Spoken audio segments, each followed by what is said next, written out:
राधे राधे प्यारे भक्तों, आज हम आपके लिए लेकर आए हैं सकट चौथ की कहानी। आइए सुनते हैं। एक साहूकार एक साहूकारिन थी। वह धर्म पुण्य को नहीं मानते थे। इसके बाद उसके बच्चा नहीं था। एक दिन पड़ोसन संकट चौथ की कहानी सुन रही थी। तब साहूकारिन उसके पास जाकर बोली, तुम क्या कर रही हो?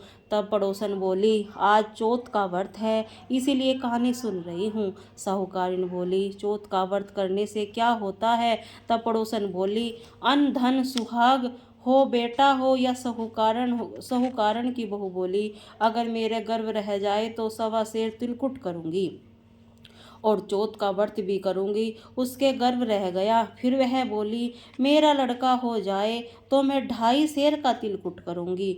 उसके लड़का भी हो गया। तब वह बोली, हे चौथ माता, मेरे बेटे का विवाह हो जाए तो मैं 5.25 सेर का तिलकुट करूंगी। जब बेटे का विवाह का समय आया, वह बेटे का विवाह करने के लिए गई। तब चौथ विंदायक ने सोचा कि जब इसके गर्भ रहा था तब रोज तिलकुट बोलती है, अब तो बेटे का विवाह भी हो रहा है, अब भी तिल का एक दाना भी नहीं दिया। मगर अगर इसको पंचक नहीं दिखाया तो इसका कलयुग में कोई भी नहीं मानेगा। इसके बेटे का फेरे में उठा लेना। तब इसके बेटे के 3 फेरे के लिए चौथ माता गरजती हुई आई और उसको उठाकर पीपल पर बैठा दिया। हाहाकार मच गया। सब उसको ढूंढने लगे, परंतु वह कहीं भी नहीं मिला। लड़कियां गणगौर पूजन गांव के बाहर दूब लेने जाती थी।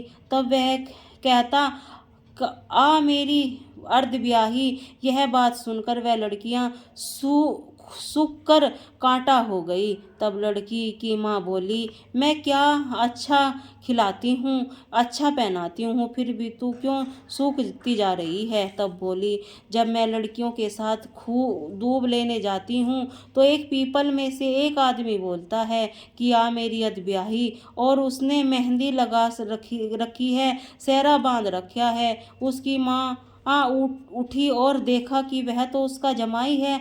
तब वह अपने जमाई से बोली, यहाँ क्यों बैठा है? मेरी बेटी तो अर्धब्याही कर दी, अब क्या लेगा? तब वह बोला, मेरी माँ ने चौथ माता का तिलकुट बोला था, उसने नहीं किया।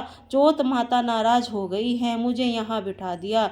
लड़की की माँ साहूकारण के पास गई, बोली, तूने संकट चौथ का कुछ बोला है या क्या? तब साहूकारण बोली, तिलकुट बोला था। फिर साहूकारण बोली, अगर मेरा बेटा घर आ जाए तो मैं 2.5 मन का तिलकुट करूंगी। गणेश चौथ राजी हो गई और उसके बेटे को फेरों में लाकर बैठा दिया। बेटे का विवाह हो गया। तब उन लोगों ने 2.5 मन का तिलकुट कर दिया। बोली, हे चौथ माता, इस आशीर्वाद से मेरे बेटे बहू आए हैं, इससे हमेशा तिलकुट करके तेरा व्रत करूंगी। सारे नगर में ढिंडोरा पिटवा दिया, हर कोई तिलकुट करके चौथ माता का व्रत करे।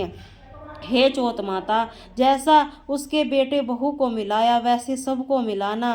कहने या सुनने पर परिवार का भला करना। जो चौथ का उद्यापन करे, विंदायक जी की कहानी पढ़े या सुने, उन्हें चौथ माता का आशीर्वाद मिले। बोले राधे।